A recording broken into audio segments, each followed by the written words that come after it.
Relationship between police and community has to change. The way we go about policing has to change. It has to change in this city. It has to change in this country. People need to know that black lives and brown lives matter as much as white lives. In the wake of the grand jury decision not to indict a New York City cop in the chokehold death of Eric Garner, New York City Mayor Bill de Blasio is vowing to retrain the entire NYPD police force. But is this the right tactic, or is there a deeper problem at play? Joining us now, Milwaukee County Sheriff David Clark. Good morning, Sheriff. Thanks for being with us. Good morning. It's a pleasure to be here. Some have said that this action makes the cop the enemy. Do you agree or disagree? Oh, I agree 100%. Look, there's a war on police officers right now all across America. I find it shameful. These people are heroes. They risk their lives every day. 99.9% of them go out on an everyday basis and, put their best foot forward, adhere to the policies, adhere to the Constitution, respect people. Sure, there's a few bad eggs. We're not perfect as an organization. But what Mayor de Blasio did was throw the entire NYPD under the bus, and that's what I think is shameful. I think he should be embarrassed to be standing in front of that microphone groveling like that.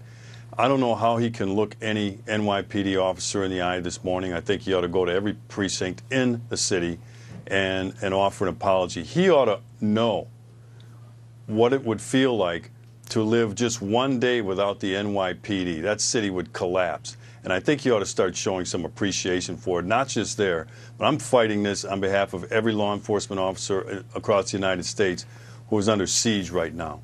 Sheriff, I certainly understand why people would be upset by the Eric Garner video.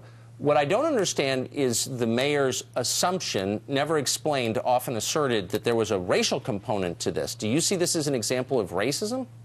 Not at all. And that's why I said the mayor's groveling in front of the microphone like that is shameful. He knows that. He's placating to a certain segment of the community.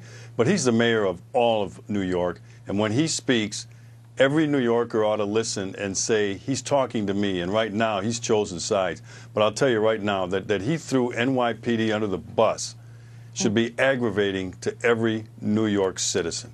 Sheriff, I want to get your thoughts on this Time op-ed by Victor Luckerson. A portion of it reads this: "This is a small, common tragedy of black life that we don't talk about.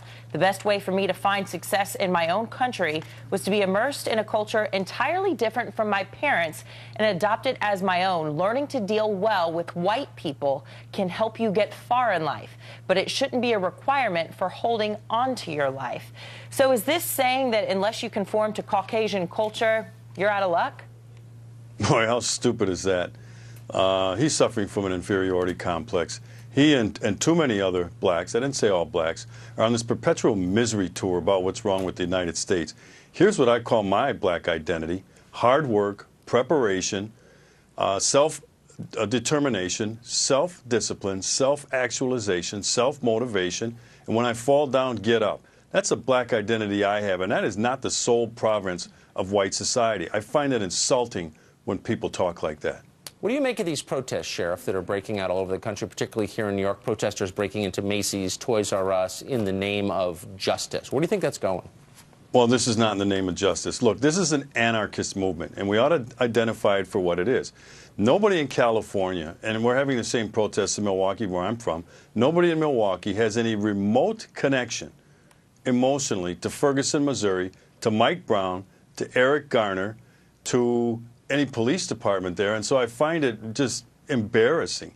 And I find it a charade that these individuals across the country would be looting and rioting. That is criminal behavior, it's thuggish behavior, and it needs to be stopped. Sheriff, we had Governor Mike Huckabee on the show yesterday. He said one of the things that he really hopes protesters instead get outraged about is the breakdown of the family and the lack of father figures, which is causing a lack of respect for authority. Do you see that as an issue?